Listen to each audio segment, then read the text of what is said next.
ہمارے ساتھ تشریف رکھتے ہیں فیڈرل بورڈ کے وہ اسٹوڈنٹس جنہوں نے اس بار ٹاپ کیا تھا اور بہت زیادہ بے تحاشا زبردست نمبر لے کے انہوں نے اپنی صلاحیتوں کا لوہا منوایا.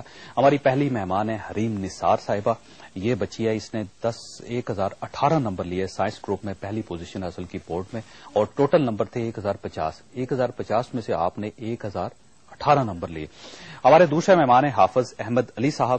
انہوں نے 918 نمبر لے کر آرٹس گروپ میں تیسری پوزیشن حاصل کی, اور یہ وہ بچہ ہے جس کے بارے میں میں نے ابھی آپ کے سامنے تعارف کروایا تھا کہ ان کے والد ٹیکسی چلاتے ہیں اور حافظ قرآن بھی ہیں یہ, اور اس کے ساتھ آپ مذہبی تعلیم بھی حاصل کر رہے ہیں. لیکن ان حالات میں انہوں نے اتنی بڑی پوزیشن حاصل کی اور انہوں نے ہم جیسے لوگوں کو حیران کر دیا.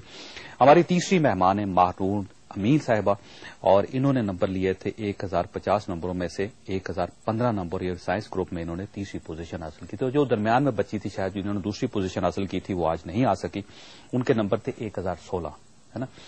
آپ کی ٹیلی ویژن اسکرین پر ایک نمبر ابھی ڈسپلے ہوگا اور یہ ہمارا ٹیلی فون نمبر ہے. آپ اس پروگرام میں انٹریکٹ کر سکتے ہیں ان طالب علموں کے ساتھ بھی, اور آپ کے ذہن میں بھی اگر پاکستان کا کوئی ایسا تصور ہے کہ آپ جس طرح کا پاکستان آپ دیکھنا چاہتے ہیں, آپ ہمارے ساتھ ٹیلی فون لائن پر رابطہ کر سکتے ہیں اور ہمارے ساتھ بات کر سکتے ہیں. ہمارا ٹیلی فون نمبر ہے 051-260-3074. آپ اس پہ کسی وقت بھی ٹیلی فون کر سکتے ہیں.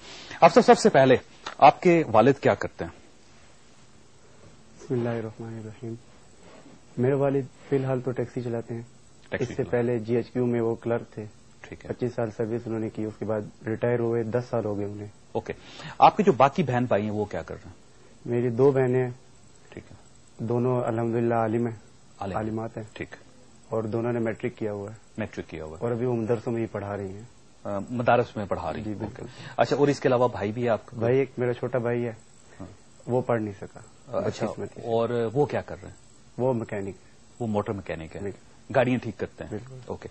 آپ نے جب تعلیم حاصل کی تو ایک کنٹینیوس تعلیم حاصل کی یا درمیان میں بریک آیا یا غربت کی وجہ سے آپ نے اسکول چھوڑ دیا, یا کبھی ایسا ہوا کہ یا ایک متسلسل تھا ایجوکیشن میں آپ کے؟ الحمدللہ میرے والدین نے کبھی ایسا نہیں ہوا کہ مجھے کسی چیز کی بھی ضرورت پڑی اور انہوں نے مجھے یہ کہا کہ ہمارے پاس نہیں ہے. میری ہر ضرورت کو انہوں نے پورا کیا. ٹھیک ہے. تو تعلیم کی جہاں تک بات ہے, میں نے پرائمری پاس کر کے حفظ کیا. 5ویں پاس کر کے حفظ کیا. آپ نے اسکول چھوڑ دیا؟ اس کے بعد آپ نے حفظ کیا. آپ نے کتنے سال؟ 3 سال. 3 سال میں حفظ کیا. ٹھیک ہے. اس کے بعد پھر میں ادارہ علوم اسلامی اسلام آباد, اس میں میں نے داخلہ لے لیا. اوکے. یعنی 3 سال بریک کرنے کے بعد آپ دوبارہ ایجوکیشن کی طرف آئے اور آپ نے ایک فارمل ایجوکیشن حاصل کی. اچھا, جب آپ امتحان دے رہے تھے تو آپ کو محسوس ہوتا تھا کہ آپ اتنے اچھے نمبر لے جائیں گے اور تیسری پوزیشن آ جائے گی آپ کی؟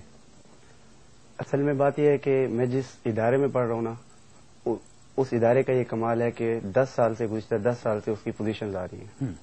2000 سے ابھی تک پوزیشن آ رہی تھی. پچھلے سال تھوڑا سا تسلسل ٹوٹ گیا تھا, وہ بھی بدقسمتی سے, لیکن اب الحمدللہ تسلسل دوبارہ قائم ہو چکا ہے. اس وجہ سے میں بالکل پر امید تھا, کیونکہ ایک جو ہم سے پہلے طالب علم تھے وہ پوزیشن لیتے تھے, ان کو جب میں نے سامنے رکھا, ان کو اپنا VN بنایا, تو مجھے اللہ پر یقین تھا. تو ویسے بھی حافظ لوگوں کے ساتھ اللہ کی جو ہے مدد ہوتی ہے خصوصی. اچھا, آپ کس قسم کا پاکستان چاہتے ہیں؟ آپ کی نظر میں کیسا یہ ملک ہونا چاہیے, سیاسی طور پر, معاشی طور پر, سماجی طور پہ, اور ہر لحاظ سے کس قسم کا پاکستان آپ چاہتے ہیں؟ دیکھیے جی, پاکستان کو تو لیا گیا تھا اسلام کے لیے. پاکستان کا مطلب کیا؟ لا الہ الا اللہ, اسی لیے لیا گیا تھا. لیکن آج تک ہمیں لا الہ الا اللہ کہیں بھی لوگوں میں کی زندگی میں نہیں نظر آ رہا. ٹھیک ہے. اس کے لیے سب سے ضروری ہے کہ اسلام کو جو ہے اپنا شعار بنایا جائے. اسلام کے بغیر ہمارے لیے پاکستان کو ٹھیک کرنا ناممکن ہے. ٹھیک ہے. یعنی سیاسی طور پر اسلام ہونا چاہیے, معاشی طور پر اسلام ہونا چاہیے, اور ثقافتی طور پر بھی اسلامی سوسائٹی ہونا چاہیے. بالکل اسلام. لیکن اس کے لیے تو ظاہر ہے علماء کرام کو تھوڑا سا انیشیٹو لینا پڑے گا کہ وہ ایک اسلام کی ایک ایسی تشریح کریں کہ جو پورے ملک کے لیے قابل قبول ہو. آپ یہ سمجھتے ہیں کہ ہمارے علماء کرام جو ان میں اتنا پوٹینشیل ہے کہ وہ پوری سوسائٹی کو اسلامی کر سکتے ہیں؟ اس میں تھوڑی سی ہم علماء لوگوں کی بھی تھوڑی سی کوتاہی ہے, بڑی کوتاہی نہیں ہے, کہ ہمیں بھی معاشرے کے زبان کو سیکھنا چاہیے, معاشرے سے بات کرنے کا طریقہ سیکھنا چاہیے. ہم اپنی جو پرانا طریقہ ہے ہم اسی پہ چل رہے تھے, لیکن ابھی الحمدللہ ہم نے اس کو محسوس کیا, اور ہم انشاءاللہ معاشرے سے اب معاشرے کی زبان میں بات کریں گے تاکہ معاشرہ ہماری بات کو سمجھے. بہت اچھی بات ہے. حریم آپ بیٹا آپ نے پہلی پوزیشن حاصل کی پورے بورڈ میں, فیڈرل بورڈ میں, اور آپ نے نمبر لیے 1018 نمبر. آپ کس قسم کا پاکستان چاہتے ہیں؟ آپ کی نظر میں کیسا ہونا چاہیے پاکستان کو؟ پاکستان کو بیسیکلی پاکستان ہونا چاہیے. دعا بھی جب کرتے ہیں تو کہتے ہیں یا اللہ پاکستان کو پاکستان بنا دے, کہ جو ایک صاف پاکستان ہو, جس میں کرپشن نہ ہو, جس میں ہر انسان مسلمان بھی ہو پاکستانی بھی ہو. ہم ایک طرح سے لٹرلی بٹ چکے ہیں کہ ہم پنجابی ہیں, ہم سندھی ہیں, ہم یہ ہیں وہ ہیں, لیکن کوئی بھی پاکستان میں کا نہیں رہا. اچھا, یہ جو آپ سیاستدانوں کو دیکھتی ہیں, آپ کے سامنے وہ آپ اخبارات پڑھتی ہوں گی, ٹیلی ویژن پہ دیکھتی ہوں گی, آپ ویسے آپ کا انٹریکشن ہوگا سوسائٹی میں سیاستدانوں کے ساتھ, آپ مطمئن ہیں ان کی گرومنگ کے لحاظ سے, ان کا جو پرفارمنس ہے اس کے لحاظ سے, جو ان کا ریئیکشن ہوتا ہے پاکستان کے معاملے, آپ مطمئن ہیں, آپ سمجھتی ہیں ہمارے سیاستدان ٹھیک ہیں؟ بالکل بھی ٹھیک نہیں ہے. جو پارٹی میں بیٹھ کے ایسی لینگویج یوز کر رہے ہوتے ہیں تو اسے دیکھ کے تو بندہ صرف اوپر سے اتنے خراب ہے, تو اندر تو پھر پتہ نہیں پھر کیا گند بھرا ہوگا. تو اس لیے کچھ بھی نہیں ان کے بارے میں کہا جا سکتا, ان سے بلکہ تو کوئی امید بھی نہیں رکھی ہوئی. لیکن اب دیکھیے, اگر ہم سیاستدانوں سے امید نہیں رکھیں گے بیٹا, تو اس کے بعد ہمارے پاس فوجی آپشن بچ جائے گا, جس کی گنجائش نہیں ہے سوسائٹی میں, نہ ہی سوسائٹی کو ایکسپٹ کرنا چاہیے. تو اس ملک کو گورن کرنے کے لیے ہم لوگ کہاں سے اچھے لوگ لے کر آئیں گے, کہاں سے آئیں گے؟ سیاستدان جو ہے, پریزیڈنٹ جو ہے, ان کی بات کر رہی ہوں. ویسے تو ماشاءاللہ پاکستان میں بہت پوٹینشیل ہے, اور بہت سے لوگ ابھی ہیں باقی جن میں پاکستان کے لیے کوئی جذبہ باقی ہے, تو ان کو آئی تھنک آگے آنا چاہیے.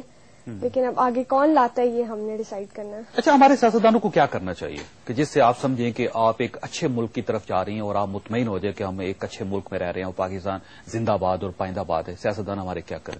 ابھی جیسا انہوں نے بات کی تھی کہ اسلام کو اگر ہم پاکستان میں لے آئیں, پاکستان کو اسلام کی اس سانچے میں ڈھال دیں, تو پاکستان بالکل ہی انشاءاللہ بہت اچھا ہو جائے گا.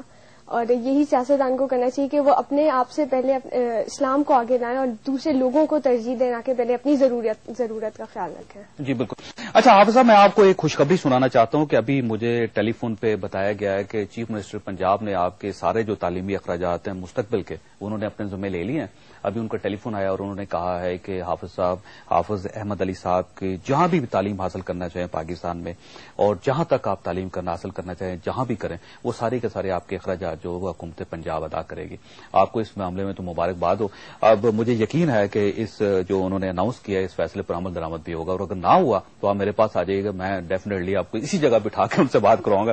مانور بیٹا, آپ پاکستان کیسا چاہتی ہیں؟ آپ کی نظر میں کیسا ہونا چاہیے اس ملک کو؟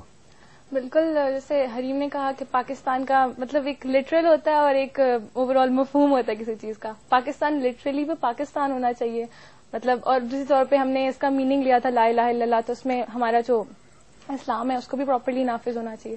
اور اس کے علاوہ ہمارے پولیٹیشینس کو بھی پاک ہونا پڑے گا, اور ہر طرح سے ان کے جو چل رہے ہیں کرپشن کیسز اور باہر جو رکھے ہوئے وہ سب بھی ختم ہونا چاہیے.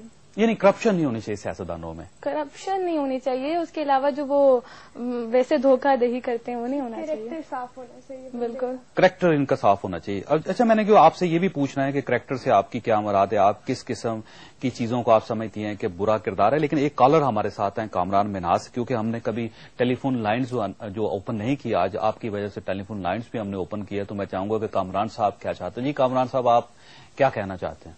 السلام علیکم. چوہی صاحب, اللہ تعالیٰ آپ کو خوش رکھے. آپ نے اپنے پروگرام میں آج ایسے بچوں کو پیش کیا ہے جو کہ اس ملک کے ہونہار بچے ہیں, اور ان کو ہم اپریشیٹ کرتے ہیں, اور یہ وطن بھی انہی کا ہے اور یہ پاسبان بھی اسی ملک کے ہیں.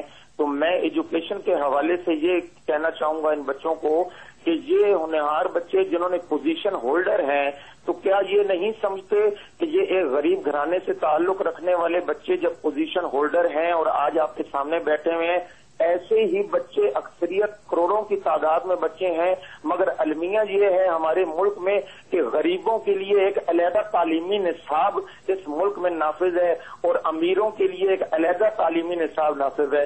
کیا یہ بچے اگر اس تعلیم میں پوزیشن ہولڈر ہو سکتے ہیں تو وہ بچے جو امیروں کے اعلیٰ تعلیمی اداروں میں تعلیم حاصل کرتے ہیں, جن کو نام دیا جاتا ہے او لیول اور اے لیول کا, کیا یہ ہم تمام پاکستانیوں بچوں کے لیے یہ ایک جیسا تعلیمی نصاب, آخر کون سا وہ وقت آئے گا جب اس ملک میں نافذ ہوگا جو غریب؟ جی کامران صاحب, آپ کا بہت بہت شکریہ. آپ کی بات سمجھ آ گئی. مانور یہ بتائیے، یہ جو کہا جاتا ہے نا طبقاتی تقسیم ہے تعلیم میں، کہ ایک ایسا طبقہ ہے جو اے لیول اور او لیول کرتا ہے، ٹھیک ہے، دوسرا وہ طبقہ ہے جو انگلش میڈیم اسکول پاکستان کے اندر جو ان میں پڑھ رہا ہے، تیسرا وہ طبقہ ہے جو ٹاٹ اسکول میں پڑھ رہا ہے جس کے پاس کوئی فیسلٹی نہیں ہے.